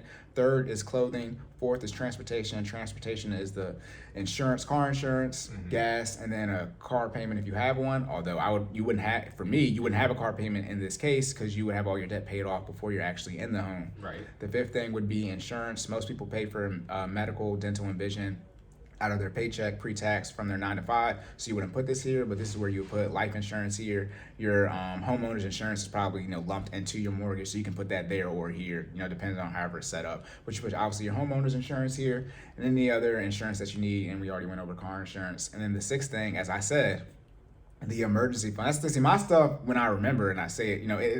I be thinking I be talking out of whack. No, if you have the financial house, you already have the emergency fund because the emergency fund is 6. So before you buy a house, you would already have the emergency fund in place. So you're locked in. Yeah, so you'd be locked in. Then that's defense. So you would have your budget or your financial house in place. You would know how to track your transactions. The second thing is you will define how you want to handle debt, and you're going to make sure you handle it that way. So for those of you who want to still have debt when you buy a home, by all means, go ahead and do that. It's your life. Hold on, so small interjection. So to circle back around to that first step, if you have all those things done, so like your financial house stuff done, please be aware that you're probably going to have to reassess you make that the budget. transition to so things change, right? So I know you've probably been used to, if you've been again working with Corey and you're paying off your debt, you're on a budget. You're on a budget. your numbers become finite, right? Yeah, I mean, pretty much. when you make that transition, things change. Your utilities change. Again, you're heating a home now, right? So BG&E is a little bit more. So there are two floors above this. For those watching. Exactly. So those numbers are changed. So I know some people are like, oh man, I already got this done because I've already locked in with Cory to do the budget. Okay. And I have all this done already. No, you need another one, okay? Or not necessarily another one. You need to update your existing one to now reflect your current situation. Yeah, and as we're saying that's it said Jordan been in the house for 7 days. After once we finish this, we have to have a new budget meeting to him and his wife to figure out how to move forward, which is what he's asking this question for. So, see, he's like doing like 4 for 1. So I'm about to answer this question afterwards. But yeah, so you have your budget in place, your financial house, you're tracking your transactions, you define how you want to handle debt, and you're handling it that way. And again, I said define how you want to handle debt and handling it that way. Most of you don't do that, even if we're like, oh, no debt. Most of you don't even know how you want to handle that. That's why your credit score is trash. Okay, so and then I'm not even gonna follow back up with that. I said what I said. Nope. Your credit score is trash. They don't start with a 7. Do it. That's what I thought. Anyways, you don't have an A+ credit score, and people don't know credit score. Literally, you either have no credit score or you have an A credit score. No in between. No in between. Here I am. Do y'all know what wealthy white people get for their interest rates? The husband and the wife each make $10,000 a month net. Do you know what their interest rates looks like? You don't, because you never worked at a financial institution, dummies. Nope. People be trying. As a teller, 2%, 1%. Listen. That's why I said you don't get if the bank is giving you an interest rate over 5% on something that's not a mortgage, student loan, or credit card, they do not think you want to pay it off. When you have over $100,000 a month, $200,000 a year net income, and your credit score for you and your spouse is over 800, they almost don't get interest rates. And whatever. Clear, you're talking about less than 2 or 1% outside of a pandemic, correct? Like you're talking about. Yeah, I'm talking about like in 2013. Tracking. Yeah, now the interest rates are lower. I just wanted to make it clear for the audience listening. We're not talking about today. No, I'm talking about years ago. Okay. Almost 10 years ago now. Yeah, I mean that as people try to play tellers is the most like has the highest turnover. I was one for almost 6 years, and I was the best at it anyway. But anyways, no, I mean I didn't see too many. I know exactly the interest rates that the people. I don't know if y'all hate them or not, but the wealthy white people, I know exactly the interest rates they get. Pasadena, Severna Park, Arnold, Maryland. Look up the median income for that area. I know it. Never mind. I'm just doing it now, so in the future I got the playback for it. But I'm not the one. I know exactly what the accounts look like. But yeah, define how you wanted to handle that. Hope I don't get in trouble for that. And handle it that way. I didn't say anybody's names. I should be good. Right. But then the third thing, which is Jordan talking about. So those first 2 things are defense. You got your insurance in place. You got your emergency fund in place, and you're on a budget. And again, you got that emergency fund. You got it in a high cash position. So you got your 3 to 6 months, and you can cash flow things. I've been working on a percentage, how much you be able to cash flow. It's at least 10% of what you make net. So if you make $4,000, you should have about $400 in discretionary income, at least. The more the merrier, but you should have at least that if you want to know if you're in a good cash flow position. You want to have those 3 things set away. That's in general for your defense. And now to explicitly answer the question, because remember, that is the answer to the question. You have to see, this is a 2nd-tier question. This is not the foundation. So after you buy the home, what are the next financial steps? Long game, reverse engineering your debt, generational wealth. And no, he did not set this up to trick me. I'm not going to get into that talk right now. We don't go over the questions with each other. Now I just thought about it. I was like, you trying to set me up. But the third thing, at Sideline Adventures, what I recommend is building generational wealth and legacy. So right now, this is when we start getting to investing and, trying to make as much money as possible. So what we're going through right now is actually depending on obviously relative to the type of home you buy. So Jordan and his wife, as he said, they painted before they actually truly quote unquote moved in to the house. They repainted with your master bedroom. So they did the repaint on that, and they already. Do you want to? I'll let you say it because it's your house. The things that y'all want to do, the three things y'all want to do. So we definitely want to add a fence to the backyard. That's priority number 1. Shout out to my dog Pharaoh. We love him. Where the Pharaoh? Y'all saw him in I think it's episode 3. Or 2. Where the Pharaoh? He in the cage now. That's my guy right there. But we got to make sure he got a nice yard to play in. So we definitely got to get that fence up expeditiously. And then after that, we would like to put up a deck. So deck is definitely on the list. I mean, I don't know if deck will be in place. So the third thing is the bathroom, right? So we have I currently have a closet that is actually on this floor, YouTube, that hallway in the back. We have a closet, but it's actually already set up plumbing wise to be a bathroom. It is a closet because, I mean, they just didn't finish it. So we would like to convert that into a bathroom. So fence, deck, bathroom, not necessarily in that order, but yeah, those are home upgrades we want to make. Well, as I said, this is why I'm here. I'm not gonna tell them, but help them prioritize these things. And so that's what we need. that's what I was saying. Like the very first day, you didn't have somebody you're working with. Me, no, but you didn't have somebody you're working with. But then, obviously, fortunately, y'all didn't have this. What do you have any inspection issues that you had to fix? No. So they were everything in here was minor. Good. So our home is relatively no new. needs. Yeah. Right, yeah. So that would actually be the first thing. Talking about after you buy the home, there might, especially in this market, there might be things that you have to get fixed. That would mainly be, a roof issue, a plumbing issue, electrical issue, or some type of foundation issue. If those, your inspector, they say, those need to be fixed, and the seller isn't paying for them, then that, after you buy the home, you would pay for those things first, or figure out how long it's going to take for you to pay for them. Then assuming you don't want to get redlined in an inspection. Right. There's a finite amount of days you had to fix these things. Right, but assuming the inspections are taken care of, you don't have to have any inspection issues. The next thing would be, like Jordan said, if the house, if it's not quote unquote a turnkey, so if they already had the deck and the fence and the bathroom, it would be done. They actually would already pay for it. The house would have they would have to pay for the house. But in that sense, if there's nothing else you want to do to the house, immediate, like Jordan said, with the fence, the deck, and the bathroom, then we're gonna move straight to investing. And I think I already said this, but to tip my cap again. 15% of your pre-tax income. Pre-tax. So if you make $100,000 pre-tax, that would be $15,000. That's how much money you should be investing. This does not include your employer match. So it doesn't mean you can invest 9%, which is $9,000, and your employer say they match 6% to get to $15,000. No, you would be investing $15,000, and then your employer would be investing 6%, which would be $21,000. I do have a question for that, Cory. Yeah. A question inside of the question. Yeah. So is that per person? So for net household income tracking. Okay. Yeah, I mean it's still the same math. So your 15% and her 15 is still the same. I mean, if y'all each make 100, right? Yeah, tracking. the math's still the same. Yeah. Yeah. It's 15% of your household income. So if you have if one person works, single household income, then it would be $15,000. But if you both make $100K, it would be $30,000. But you still both put in 15%. Tracking. Yeah, and I said I'll go into investing in another episode, but this is pre-tax, so this would be a 401k traditional IRA. If you do use a Roth IRA, that's post-tax dollars, it would still be $15,000. I did not say you should invest $15,000 pre-tax dollars. I said the amount of money you should invest should be equal to 15% of your pre-tax income. So that way, because when you use a Roth, it's already taxed. Right. So that's technically quote unquote less money.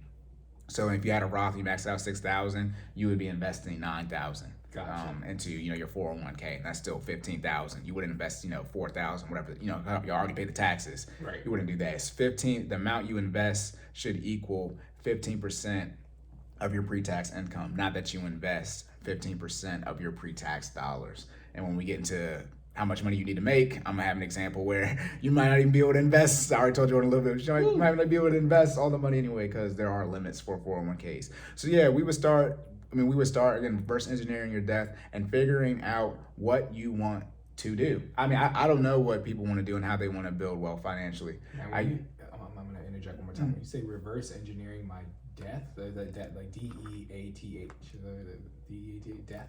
It's not death, it's death. It's not death, it's death. When I hit this, I can't hear shit, nigga. That's what you said. Yeah, your death, like when you die. I mean, right. I mean, again, see, Jordan, y'all should thank Jordan because he's forcing me to tip my hand. just give me a tip. I can't. I only talk, right. Thorough and long-winded. I'm asking these questions. By the way, we do this stuff all freestyle. We don't have any notes for the investing episode and the generational wealth and legacy. I have notes that I'm working on for that. So that's why I've been teasing. I was like, let me have some notes so I can be, on one single train of thought and be even with it. Look, but I'm on y'all side. Yeah. I'm trying to get y'all as I can before the episode. No, reverse engineer death. So when you die, I mean, a lot of people they have a 60-year plan. It's like, what?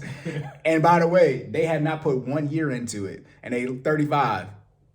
Good luck. What you now? Obviously, I don't wish death on you early, Right. but 90, you way above the average living to 95, right? Usually, people will get mad when you say they're approaching middle age in their 30s, but the average age people die is 80, and so half of 80 or the middle of 80 is 40. So by definition, if you're in your 30s, you're approaching middle age because the middle age is 40.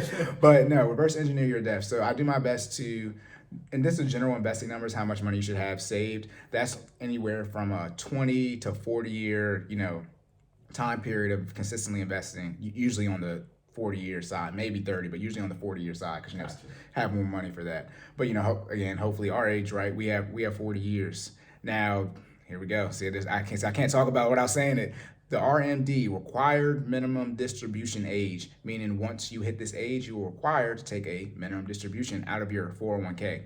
It was 70 and a half. Y'all should be happy Trump did this. It won't affect millennials, so it'll probably be increased. But it's now 72. So you can leave money sitting in a 401k until you're 72. And then once you turn 72, you're required to take a certain amount of money out. That's different for each person. It's a formula for it, but it's not like a fixed amount that everyone has to take out. Gotcha. But you have to take out that money. So again, 40 years, right? 72 minus 40 is, come on, Jordan. 72 minus 40 is 32. 32, right. Now, remember when I said this is why you have to have things figured out by the time you're 30? When it comes to an investing standpoint, most people are going to be investing in their 401k to get their $1 million in retirement. So if you start that after 32, or say 30 in this example, right, you're not going to have, it's not going to be an even 40-year timeline because at some point, and now for millennials, it'll probably be increasing. I mean, we have 40 years till we turn 70. Right. Exactly. So I would assume, but it's probably not going to be 80, but I was trying to figure out how often they changed it. I couldn't figure out, how the frequency was. Right. But, you need to have good 40 years worth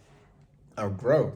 And so that's what we're going to figure out how much money we have. And like I said, I'll do what y'all say. Boom. If you were to invest 15% of your pre-tax income for 40 years, usually I do 6% because that's like the worst case scenario you can get. But it's usually you want to get at least 10% for your rate of return. Gotcha. And, you see what that number is. And then the question is that enough, right? Which it is if it's 15%. If you're investing 15% for 40 years and getting at least 10%, that would be enough money for you. And then the question is, do you want more than that? If you want more, yes, right, then you have to invest more. Then, as Jordan said, I don't want to touch my first $1 million at 59 and a half. Okay, now as I told him, you must start a business, and now FinallyFit exists. So if you want to, that's the next. And we're working on this obviously before you buy the home, and that's what I do. I do like the long scale planning of everything, get everybody's long term goals, and I start working with them. The big picture. Yeah, the big picture. So I can see in the short term, make sure I'm putting you on the right track to get to where you want to be in the long term. Right. But yeah, reverse engineer your death. Figure out where you want to be. I'm sorry, but when you die, how do you want your portfolio and not just your retirement investment as far as 401k, but how do you want your retirement to be set up? Do you want to be someone who just wants to have distribution from the 401k? Do you want to get into real estate and have, rental properties and have that income coming in? Do you want to have a business where the money's coming out? So, excuse me, I didn't even eat anything like that. All those different things come into play as far as the next steps and priorities from a financial standpoint after you buy a house. We're going to, as I said, we're in the first phase of the final stage. This is it. Once you get to building wealth and generational wealth, there's nothing else after that but death. That's the end, because that's the end of it. Trying to build up these steps, man. Trying to get there. No, look, when investing so much fun. We're at the end right now. Word to the AMC short squeeze. We got in late. I don't advise my clients to do things I wouldn't do, although I do give them information and let them, act accordingly. So I did tell the group and my clients, hey, AMC's at $13, it's supposed to go up 300%, which it did. So you might want to get in if you want to, but then Jordan and I didn't do that. Yeah. We're not. It's okay. Yeah, Jordan's there now. It's time we're gonna set it up, but now it's time for the invest. I'm not there at investing crazy like that yet. But yeah, that's what you would start doing. Trying to stick to the plan, guys. You don't want to skip around. That's the thing. Cause as Cory said, once you hit this hold on, stage or phase.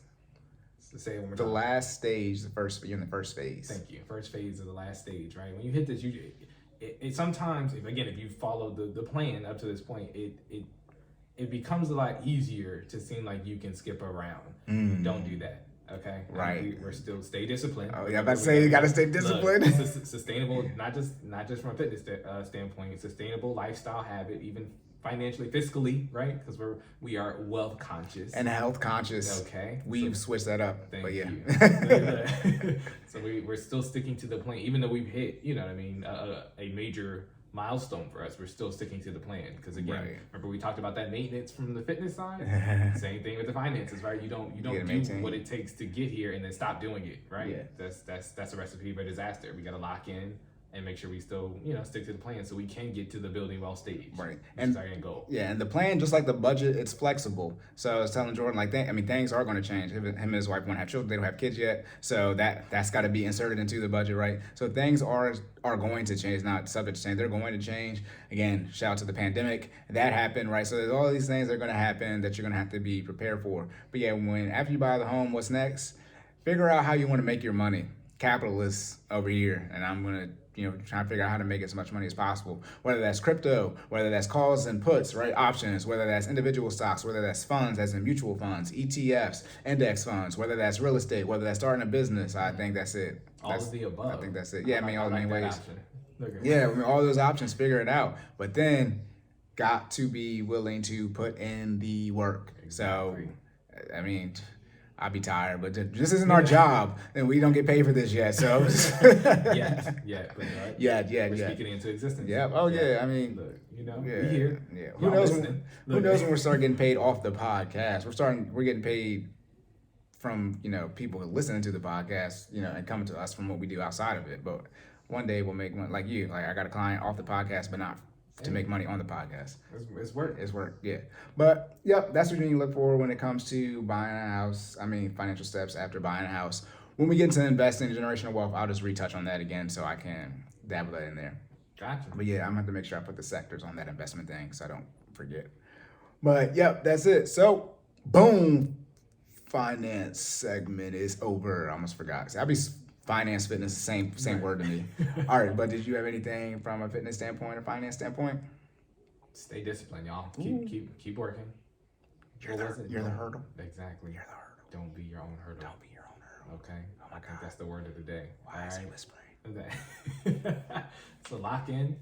Make sure you measure your progress, not just on the scale, but in all aspects, in all facets, right? So you just want to make sure you're measuring your progress.